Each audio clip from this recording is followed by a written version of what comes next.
I am so excited to talk about one of my favorite pieces. This piece is it's really an old friend, but I wanted to add some depth and texture to this particular piece because it's going to be reframed in a new way in our upcoming program, The Unicorn. So if you've been following Aya, you know all about the fact that we have been devoting our spring programming to this particular theme, the unicorn specifically. Two things about that. How we are looking at the unicorn in the very amazing, mysterious tapestries at the Musée de Cluny in Paris. We're looking at the relationship of the lady and the unicorn. Because as I envision this, we see ourselves in both the lady and the unicorn.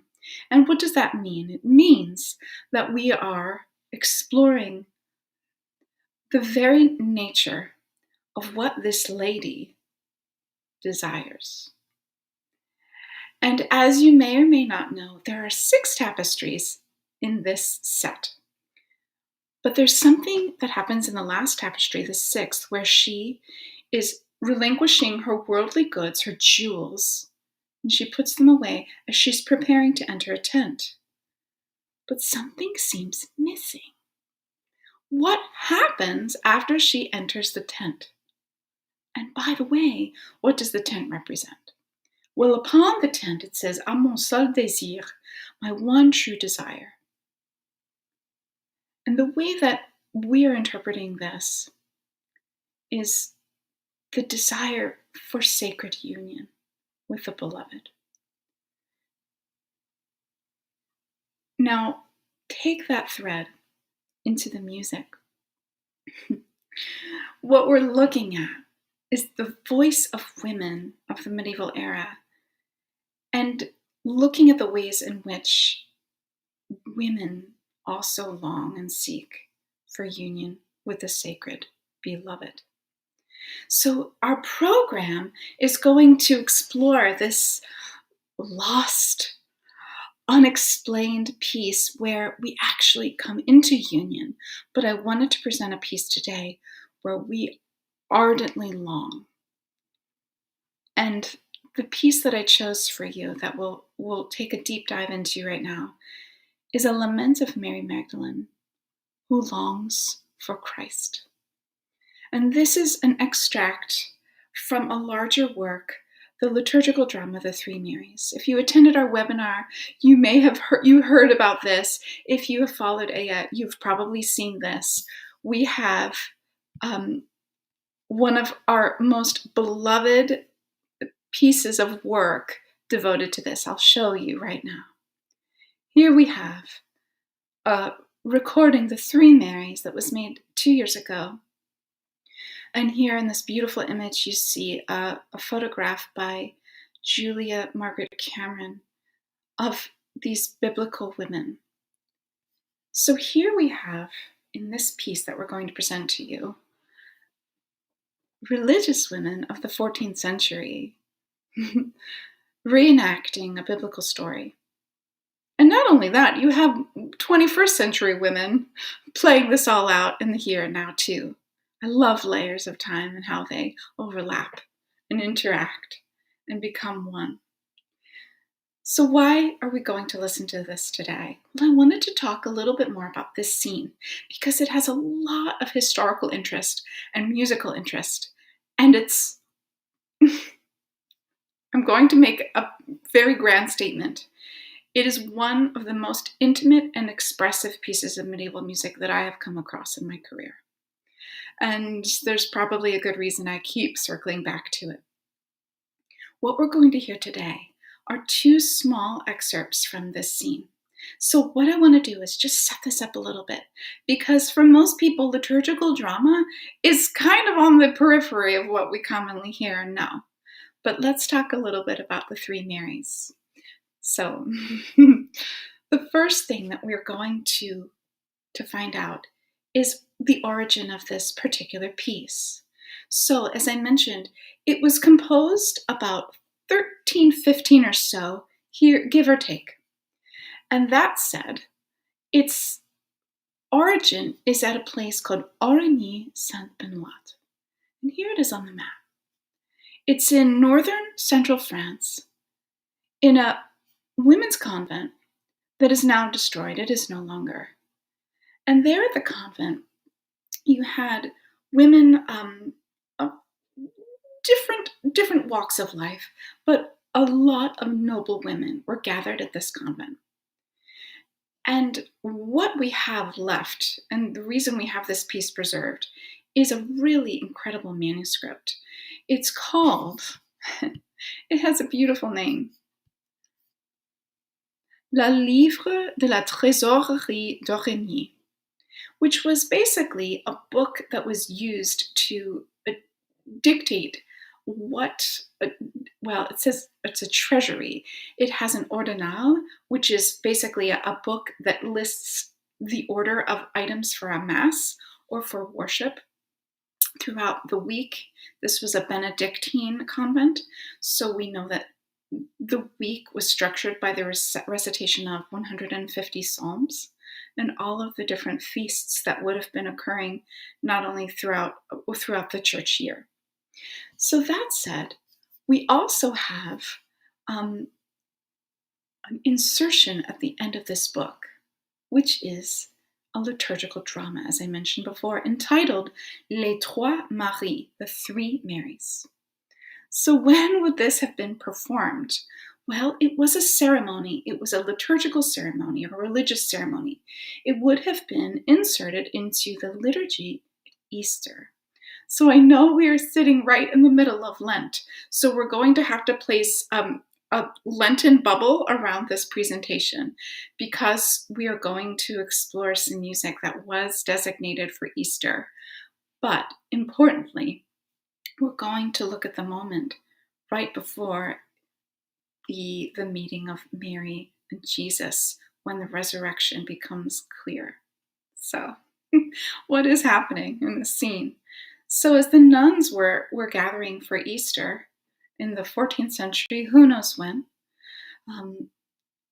the piece itself has all of these stage directions and rubrics that would have told what the characters were supposed to wear, what props they were supposed to carry, and who was who and who was doing what. So this is a practice, the practice of liturgical drama, that was very widespread throughout medieval Europe.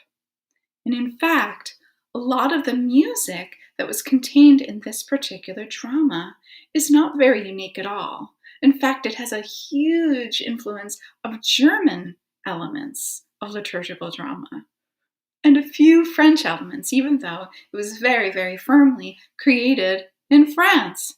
So let's take this a little bit further. Why is it so interesting and unique? Well, this particular piece, this drama, is one of the only few pieces, ceremonies, that includes a special section of song that was not in Latin, that was not composed from plain chant. It was composed in French. And it's in a fairly, what I would consider a popular style.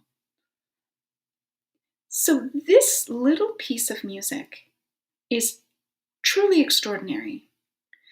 But there's some other elements in this particular scene where Magdalene is lamenting the loss of Jesus. And when she goes to the tomb and he is not there, there's also all of this other music inserted into this particular piece in Latin that is also unique and new. So what I want to share with you is this scene. I want you to hear the music and see the words and to be able to tap into this thread where we are seeing in the composition of this particular segment of Mary's Lament in French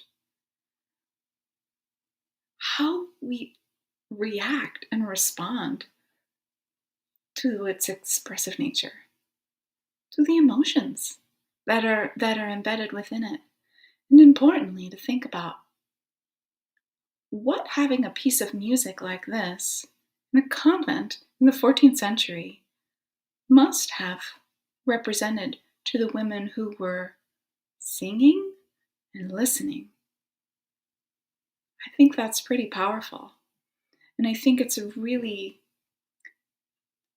incredible service that we as contemporary listeners, looking back, hearkening back hundreds of years to this piece of music and remembering the people that were singing and performing and digesting this theme and these words and what it must have meant.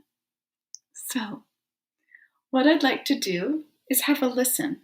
And I want to set up this first segment in Latin. This is the first scene, and all of this, by the way, is on our Three Mary CD, and you can hear it on YouTube as well. But to hear the first segment, that's in Latin. And what you're going to hear are the first words, and you'll be able to follow along with the text in the video that I'm going to share with you.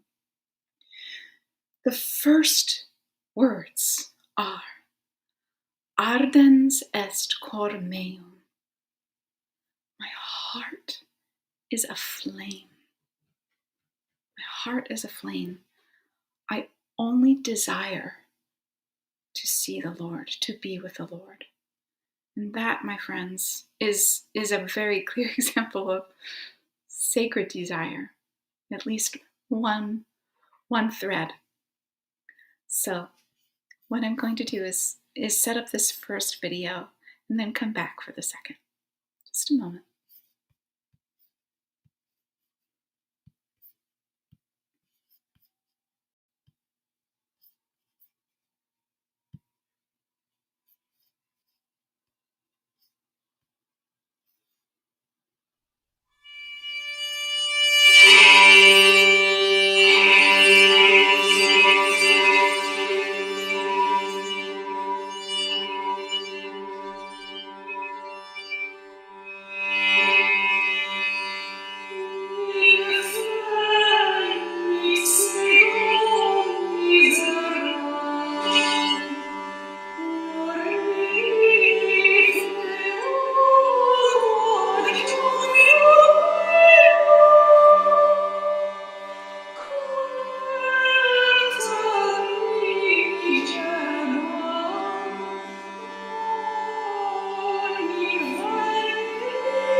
I hope you liked the piece.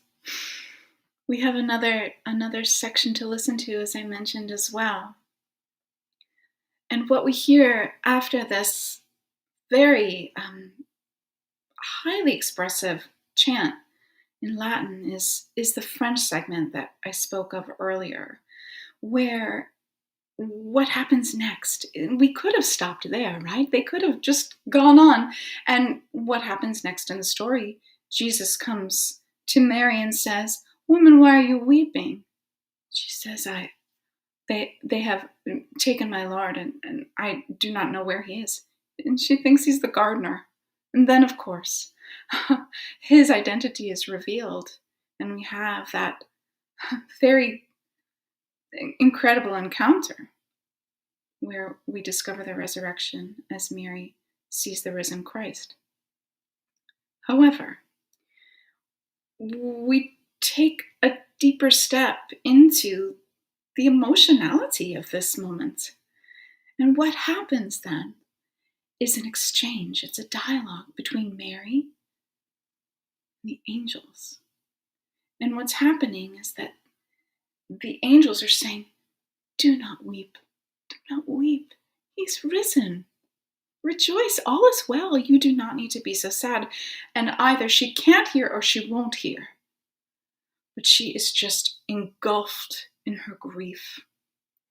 It's such an incredibly human moment where I feel like we could just reach into the pages of the Bible and touch this woman. And so I wanted to play this for you. Before I do that, I wanted to say that at the end of this, we have a giveaway. And I just feel like it's just a year of celebration, and we just want to keep offering thanks and gratitude to our community. And so what I'm going to do is choose 2 winners for a special bundle of delightful AM merchandise, including a copy of this CD, our Three Marys CD, and some other little goodies. So stay tuned until the end, and we'll announce a winner. Okay. Have a listen to this incredible section that you'll hear in French.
Sorry, everyone. I'm going to start that again. Thank you.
And there we have the end of that segment where we hear the dialogue between the angels and Mary, and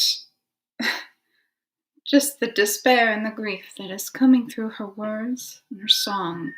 And so what we have is the end of this particular segment, and I wanted to encourage you just to sort of make sure that everybody enters our giveaway if you haven't entered yet. And what I'm going to do is make sure, I'm just looking at my you know what I'm going to do? I'm going to announce it later. Because I don't want you to sit around while I push buttons and don't know what I'm doing. So what we'll do is I will send a message to anyone that is, if you just put a comment, your name in the comments, or just an entry in the comments, and I will select 2 winners, and we will announce them on our Facebook page, and I'll send you an email or a message. Okay?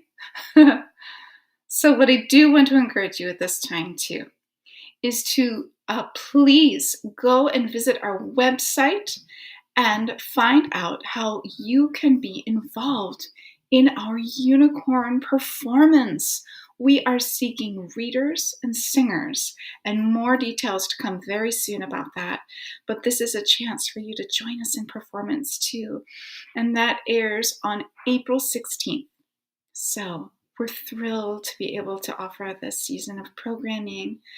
And of course, follow us on Facebook, Instagram, and we have some more free events coming up for the rest of March, every Tuesday at 1 p.m. Eastern Time.